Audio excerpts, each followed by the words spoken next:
We use microphones most of the time. Microphones are in AirPods, earphones, even in your mobile phones. And also, you might have seen singers or podcasters recording in a studio, singing or speaking to a microphone. Whether you are plucking, drumming, singing, or speaking, microphone creates a high quality audio. But how do these microphones work? That is something that we will explore in this video.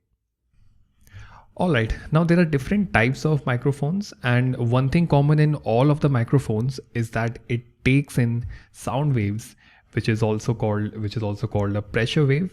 As it changes air pressure near its source, it takes in a pressure wave and changes it into electrical energy, something like a voltage signal. It is taking in variations in air pressure and changing it into electricity. All of the microphones do this, and there are many types of microphones. There is dynamic, electric, condenser. They carry out the same process but with different methods. Here we will look into how condenser microphones change audio signal to an electrical signal. Let's briefly talk about its structure first and then the physics of it. So here we have a condenser microphone, and inside of the microphone there is a metal ring. This is a metal ring with two metal plates attached at both the ends. One plate is called a diaphragm. This is a diaphragm.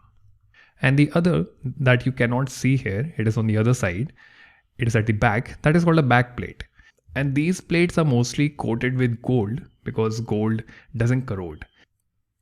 And this is how it looks like. Here you see the metal ring, and this is a diaphragm. On the other side there is a back plate which is also a metal plate.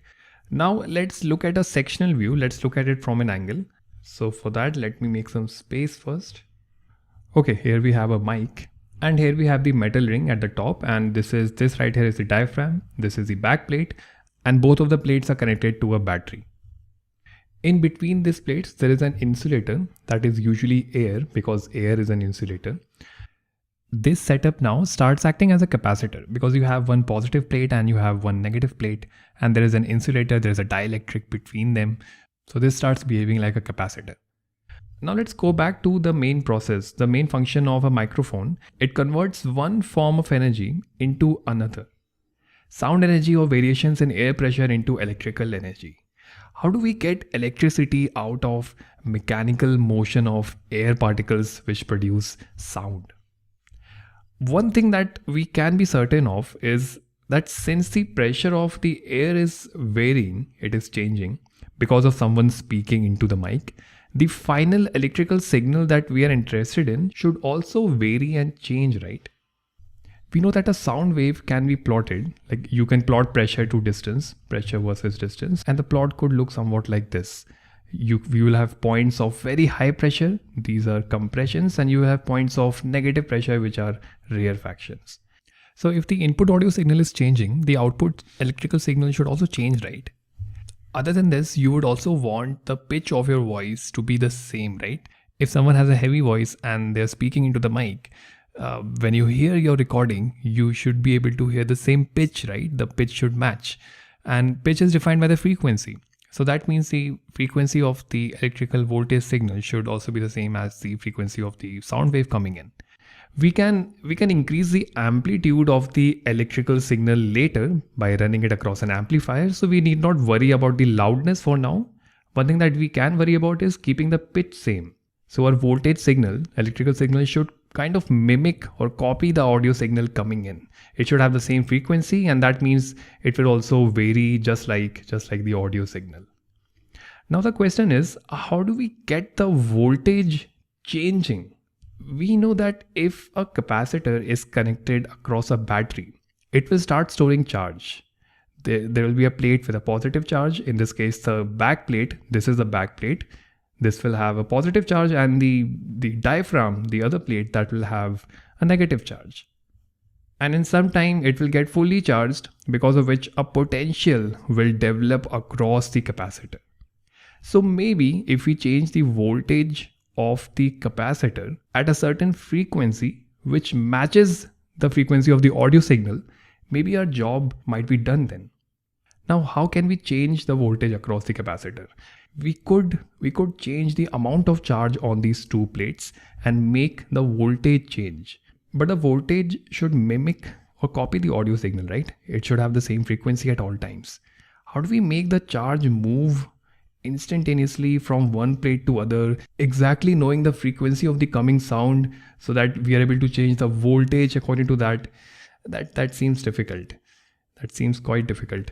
Instead of changing charge to change voltage, we can also change the capacitance itself, right? So what are the ways of doing that? Capacitance depends on just the physical characteristics of the plates. So it's area, the material between the plates, and also the distance between the plates. Changing the material in between or the area would be a difficult task, right? No one is getting inside a mic to do that all the time.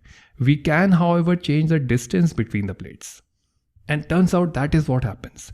The diaphragm, this diaphragm that you see, it is extremely thin. So thin that when the pressure wave, when the sound waves are coming in and when they strike it, it starts vibrating. When there is a compression, it is pushed inside, and when there is a rarefaction, it is kind of pulled outside. And how will that look? That could look somewhat like this. So let's say you have sound waves coming in from the left hand side, and when there is a compression, it pushes the diaphragm inside, and when there is a rarefaction, it pulls it outside. So constant sound waves coming in also vibrates the diaphragm according to that. When the diaphragm is pushed inside, the distance decreases, and we know that capacitance is epsilon naught A divided by D. So nothing in the top is changing, but D is decreasing, which means the capacitance should increase. Okay, so this is great because now we know that capacitance can change, and it can change totally mimicking or copying the audio signal. But we wanted a varying voltage, something that can be recorded.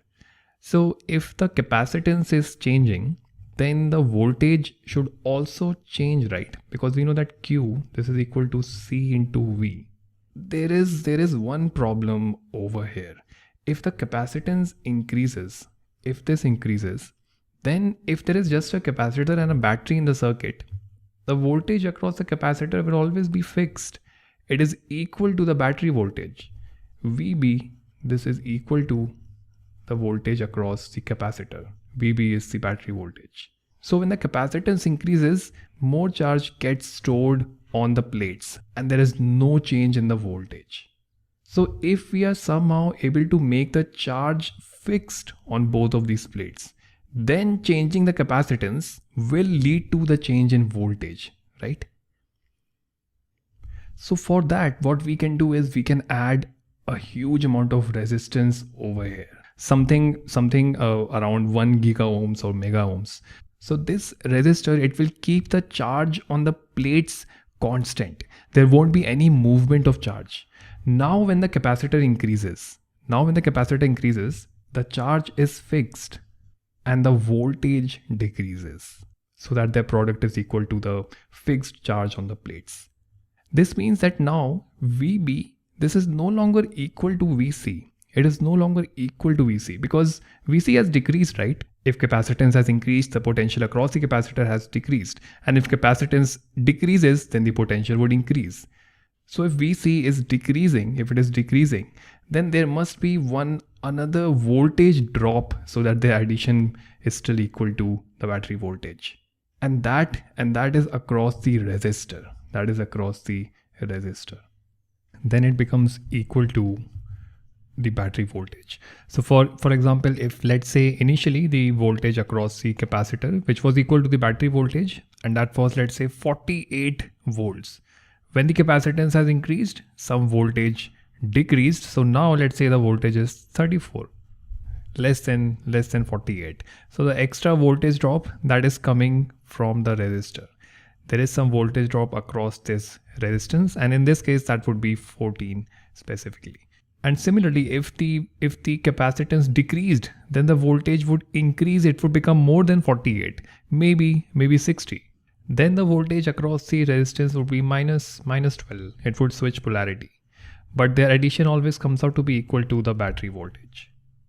So as the capacitance oscillates with the same frequency as that of the sound wave, that leads to voltage change again with the same frequency. And this leads to a voltage drop across the resistor again with the same frequency, completely mimicking the input audio signal. And then this signal, finally, let's see how that looks like. This signal is read across a resistor that is then sent to the amplifier to increase the amplitude, and if there is a phase difference, that is also taken care of. Alright, so that is how a condenser, and it is usually called a capacitor, that is how a capacitor microphone changes audio energy into electrical energy using capacitor. Sound waves strike the thin diaphragm, changing the capacitance of the capacitor, which leads to a change in voltage that leads to a voltage drop across the resistor, which is then recorded and sent to other components in the circuit.